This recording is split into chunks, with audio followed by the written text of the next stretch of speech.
Hi, and welcome to the first module, Foundations of Sleep in Pediatric Occupational Therapy.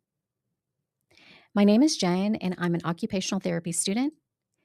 As a part of my capstone project, I will be sharing a series of 5 short modules, which will be focused on sleep in pediatric occupational therapy. In some practices, sleep is rarely the reason why a child is referred to us. Instead, we tend to see challenges with regulation, attention, transitions, or even endurance. This first module is about stepping back and looking at sleep through an occupational lens.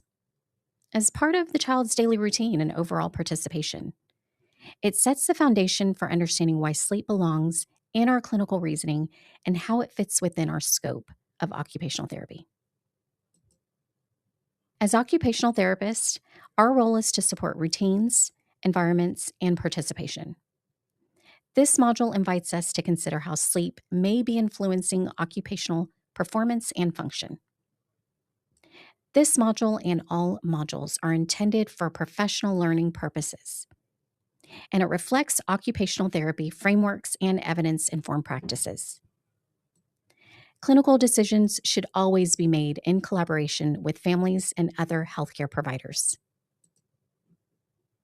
To understand why sleep belongs in occupational therapy, we first need to look at how it shows up in our practice.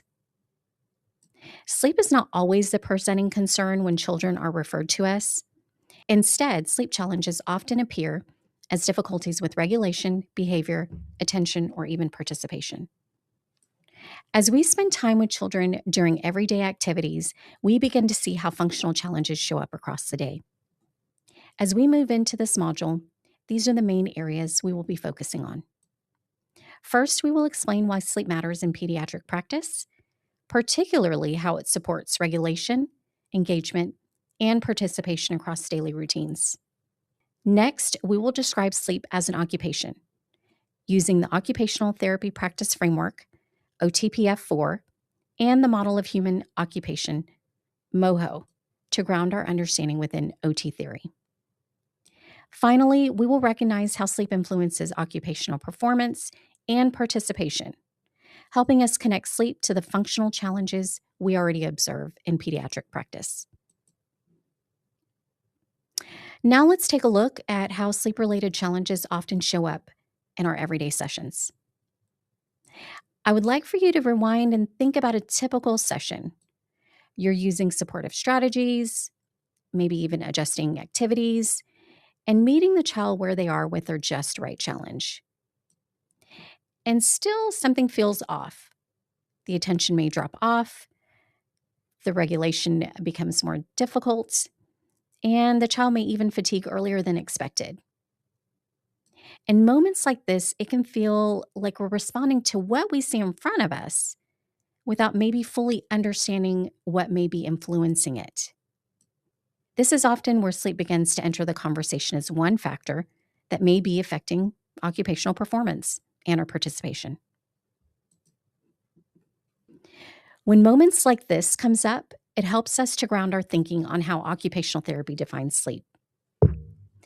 The OTPF4 identifies rest and sleep as an area of occupation that supports health and participation. This framing is important because it places sleep alongside the daily activities we already address in practice.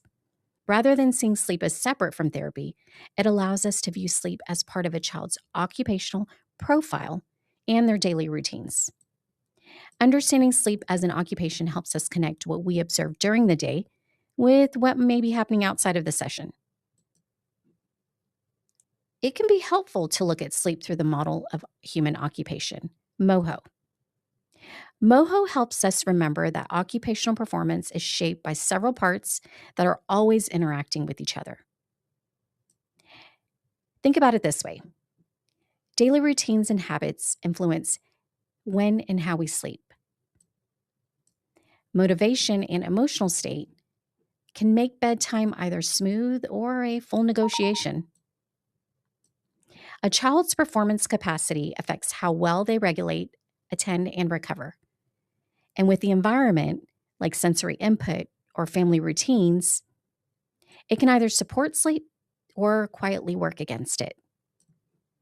When we look at sleep through this lens, it becomes easier to understand why sleep challenges rarely affect just one area. Instead, they tend to show up across routines, activities, and participation throughout the day. Looking at sleep through this OT lens helps us clarify why it matters so much in everyday practice. Sleep supports a child's ability to think, regulate emotions, and maintain endurance throughout the day. These areas are especially important in childhood, when skills are still developing and changing day to day. We can often relate to this as adults. After a night of interrupted or shortened sleep, it may feel harder for us to concentrate, manage stress, or even sustain energy across the day. Tasks that usually feel manageable can take more effort for us. For children, those same effects often show up through participation. When sleep is more consistent, children often have an easier time sustaining engagement during daily activities. But when sleep is disrupted, those skills may be less consistent from one moment to the next. As occupational therapists, we tend to notice these differences through participation, such as how children engage in school, how they play, and even daily routines. When concerns extend beyond participation, collaboration with families and other healthcare providers becomes an important part of supporting the whole child. When sleep is disrupted, we often begin to see the effects more clearly during the day. Participation across the day can become less predictable. For example, you might notice that a child can engage well at the start of a routine, but has a harder time staying regulated or focused as the demands increase. They may need more support, more breaks, or they may disengage sooner than expected. Over time, these patterns can affect how children move throughout the day, whether it's at home and or in school, and even in therapy sessions. In many cases, the skills are there. They're just harder to sustain when sleep is disrupted. When sleep is disrupted, the effects often show up in familiar ways for occupational therapists.